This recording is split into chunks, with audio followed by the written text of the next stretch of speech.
burgers, we're welding stuff. Marco's gonna teach me how to doogie. You want to race?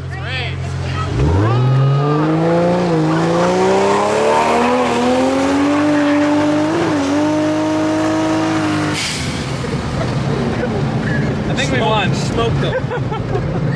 I do think the torque converter be slipping like the entire time in fourth gear. Yeah. Yeah, that's it. Hey, you and us right now, we're gonna beat your ass right now. Yeah? Fucking cheat. Your ass is grass and I'm the lawnmower.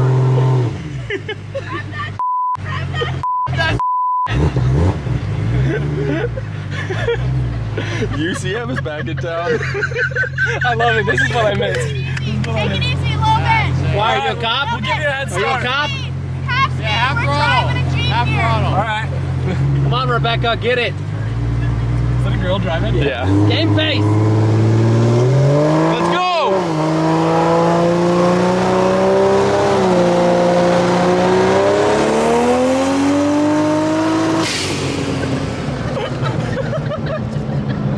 I was like 10% throttle. Oh my god.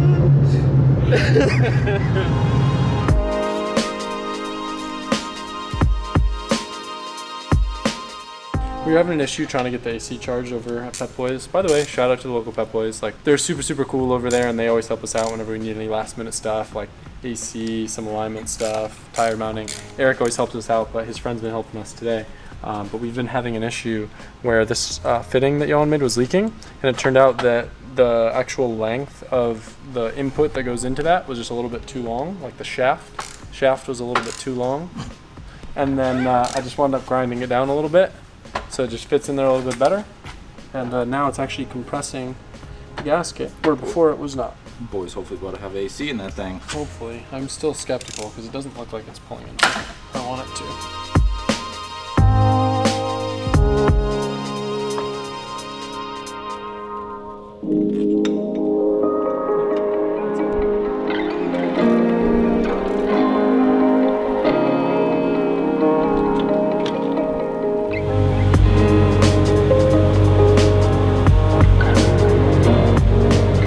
One thing I've finally been toying with today for the Barra Mustang is a catch can setup.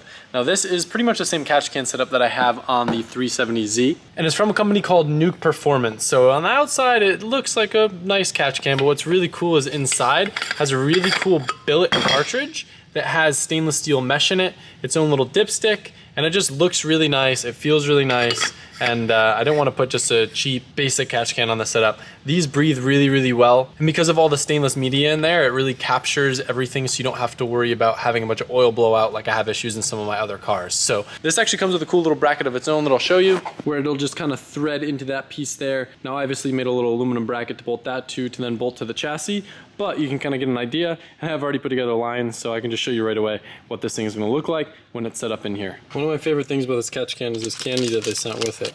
I know this is a normal thing, but I would definitely order from them again. I don't know if this is a popular thing over in Sweden, but I will tell you this is probably one of my newest favorite candies I've ever had. It almost like resembles styrofoam, which sounds appalling, but it's like a marshmallow kind of texture, but less chewy and more like melt in your mouth. And it kind of tastes like a Swedish fish, but not as sweet. They are delicious. So what I ended up doing with the lines, because of the fact that I just have a typical 90°-8 fitting here, it's not how I would want, like with a banjo where I could have it a lot lower. So I couldn't run it underneath this brace like I'd want to. So rather than having it close to it, I thought it looked better kind of keeping it parallel with this. And the other one I was able to make a little bit longer so it kind of hides through here. So when you look at the engine bay, you don't have a bunch of distracting lines, crisscrossing and doing a bunch of weird stuff. So that was kind of my logic behind putting the filter here. But it's a nice, good location, very far away from the exhaust side, and the lines are nice and short, and I'm very happy with it. Since Mike moved down here, he's been dying to go to some car meets, so I think tonight we're gonna roam around and stop by a couple of the little local meets, hang out with some of the friends, and then go back to the house and chill. So trying to have a chill weekend off, but you know, we still gotta do little stuff here and there. Mike's outside cleaning his car before the car meet, and we're running late. Yo, we're gonna be late, bro! We gotta hurry up! Yo, let's go, bro! Dude, come on, bro, let's go! Let's go!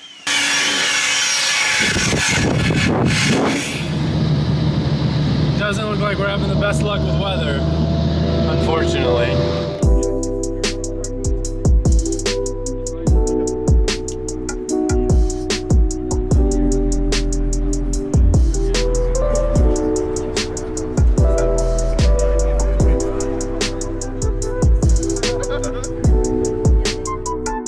It's funny because it was probably one of the most civil meets I've been to in a very long time. It's probably like one of the only meets I've been to that actually got broken up and kicked out by cops. I've never filmed this clip quick before my camera fogs up. Not a bad daily. Look, that's why I be driving. I got some more little odds and ends powder coated for the R34, so I'm hoping that I can actually get more of the front end put together today. Don't mind the Zinc Gang sticker. That's gonna come off. I just did that for an Instagram post. But I got the front crash bar powder coated. I couldn't bring it back to raw aluminum and I didn't think it would look that good. And I didn't want to paint it, so I figured just powder coating it satin black like the rest of the OEM stuff would be the way. So once I get this thing mounted, I can start to put the other brackets in that hold up the bumper and attach headlights and everything. And this thing will start to look like a car again. I'm so used to doing everything that we always do in a rush, so it's been really satisfying for me, just slowly taking my time, and here and there I'll like find something where like, I can't really get this as clean as I want. Like as an example, the brake master or the clutch master, I was able to just get brand new ones. Terra Firma has a lot of this stuff in stock for the 34s, so rather than trying to clean it up and not being happy, I get to put brand new pretty stuff in a brand new engine bay.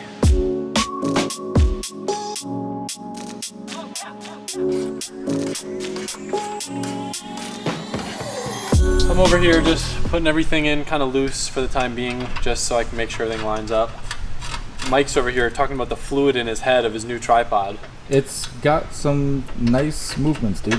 He defined it as sick nasty, quote unquote. I said nasty, and then you said sick nasty. So that's okay. incorrect. You're like, bro, I got a nasty tripod. Yeah, Like, my tripod's junk, and I went to the camera store, and I got impulsive, and it was staring at me, and I was like, I got to get that. So Mike was so pumped. He went to the camera store, and everyone was asking him questions about his red. And yeah, because it's not out yet, and everyone's like, oh, where'd you get that? That's neat. And then he was like, buy me a bottle of wine and I'll tell you.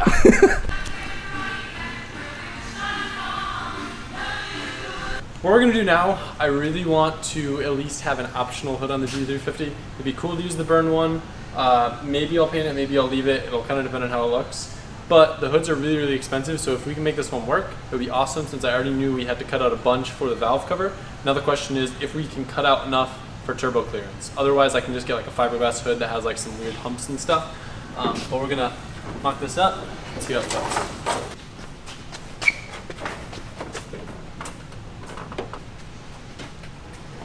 Anything touch right now is the turbo. Got something I can mark this with? Maybe like a flathead or something?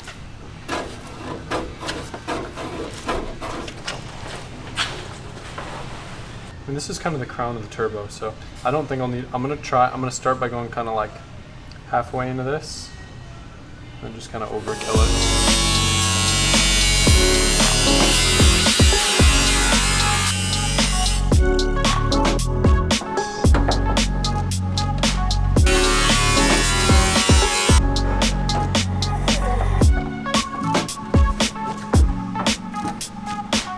You think it looks like more or less of a sleeper with the hood on? Comment below. Oh, come on. More. Like this? Oh, not like this. I'm talking about like this. No. Wait, I feel like it looks really nice without the hood, but when you put the hood on, like it kind of looks like a piece of Yeah. I mean, I agree. yeah. Just the fender, it's like, all right, it's got a little bit of patina, but also a beautiful engine bay. Now it's just Here like, it's like, yep. damn. One more thing that was a little bit of an impulse buy from Terra Firma. I happen to have a set of brand new 34 headlights in stock. So rather than put my old crusty ones on here, look at those. Those are so nice. I know. And this is what we were like been puzzled on how to get the bumper bracket on, and this was the piece that I can't find for whatever reason. So that's all that I needed. You ready for it? Ready for it. Damn. Look at that. Oh my god. It just sits in there so nice, dude.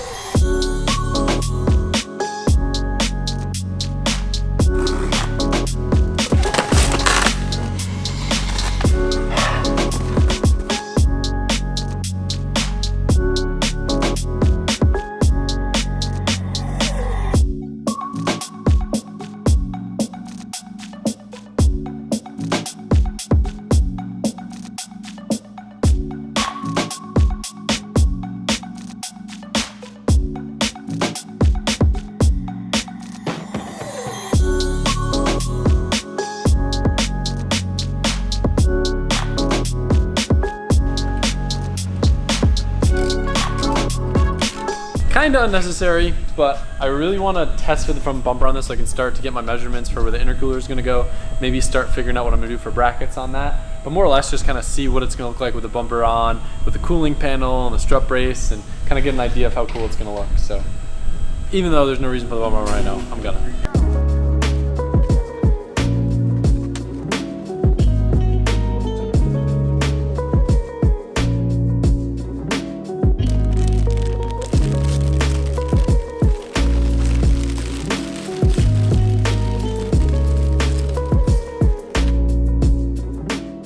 This is the first time I've seen it with the gold badge on it. It ties in so well with all the zinc stuff. It's kind of funny.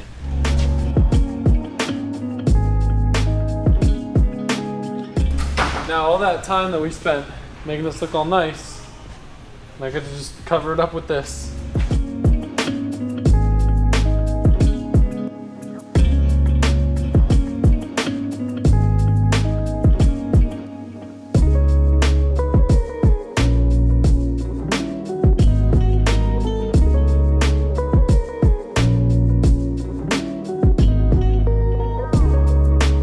The best part about this cooling panel, now we get to hide all the zinc and pretty stuff that we did.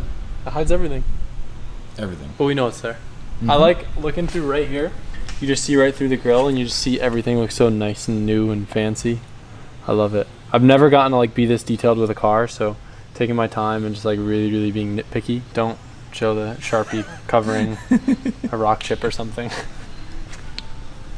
I'm pumped though.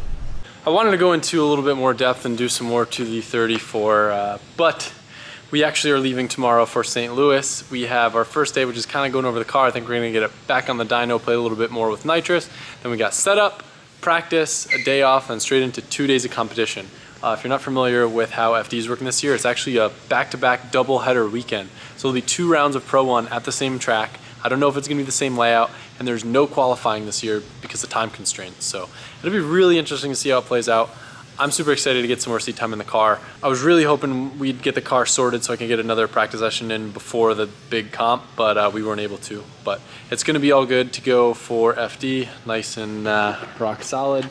And I've just been geeking out over this thing. So we gotta go. We gotta go pack tomorrow. Johan, me, Mike, Schulman, all on the same flight. It should be fun. Schulman says he's gonna get drunk in the airport at 7 a.m. We'll see if that actually happens. But hope you guys enjoy this video. It's a bit random, bit sporadic.